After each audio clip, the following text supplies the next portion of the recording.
ஹரஹர சங்கர ஜெய் ஜெய் சங்கர. கரூர் பண்டிட் ராமசர்மா ஒரு பெரிய ஆயுர்வேத வைத்தியர், அதே சமயம் மகா பெரியவரின் பக்தர். பெரியவர் கரூர் வந்தால் அவர் வீட்டில்தான் தங்குவார். ஒருமுறை பெரியவர் தனக்கு காய்ச்சல் அறிகுறி இருப்பதாகவும் ராமசர்மாவை காஞ்சிபுரம் வருமாறும் சொல்லி அனுப்பினார். ராமசர்மாவும் வந்தார். அவருடைய மருந்து பெட்டியை பார்த்து பெரியவர் முகத்தில் புன்முறுவல். உன்னைத்தான் வர சொன்னேனே தவிர மருந்து பெட்டியோடு வான்னு சொல்லலையே என்றார். ராமசர்மா திகைத்தார்.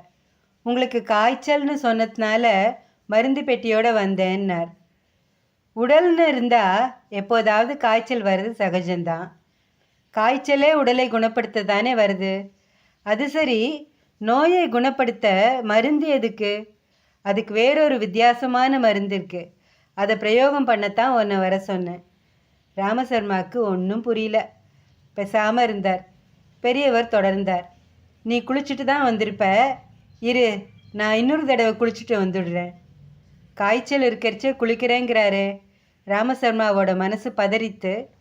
ஆனால் எதுவும் சொல்ல தோணலை. பெரியவர் வர வரைக்கும் காத்துட்டுருந்தார்.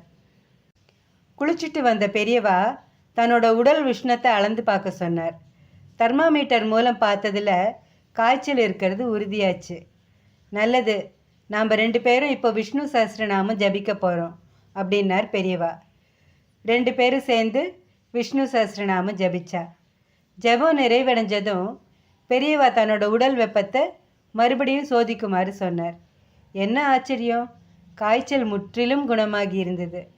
உடனே பெரியவா சர்மா கிட்டக்க சொல்கிறார், விஷ்ணு சஹஸ்ரநாம ஜபம் செல்வத்தை மட்டும் இல்லை, ஆரோக்கியம் உள்ளிட்ட எத்தனையோ பயன்களை தரக்கூடியது அப்படின்னு நான் ஓயாமல் சொல்லிகிட்டே இருக்கேன்.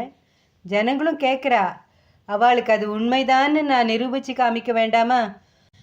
அதுக்கு தான் இந்த சந்தர்ப்பத்தை பயன்படுத்திட்டேன். கடவுள் நாமம் பிறவிப்பிணியையே தீர்க்கும்னு தமிழ் சொல்கிறது. பிறவிப்பிணியையே நீக்கும்னா பிறவியில் வர பிணியை நீக்காதா என்ன? நோயாளிகளுக்கு நீ வழக்கம் போல் மருந்து கொடு, வியாதி வந்தால் மருந்து சாப்பிட வேண்டியது தான்.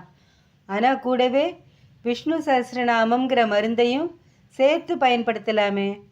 உன்னை தேடி வரவாக்கிட்ட நீ இதையும் உன் ப்ரிஸ்கிரிப்ஷனில் சேர்த்துக்கலாம் இல்லையா? அதுக்கு உனக்கு நம்பிக்கை வர்றதுக்காக தான் உன்னை வர சொன்னேன்.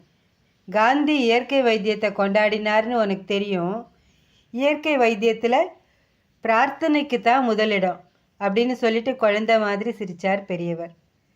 நாமும் நமக்கு ஏதாவது உடம்புக்கு வந்ததுன்னா மாத்திரைகளோடு சேர்த்து விஷ்ணு சஹஸ்ரநாமத்தையும் சொல்லலாம்.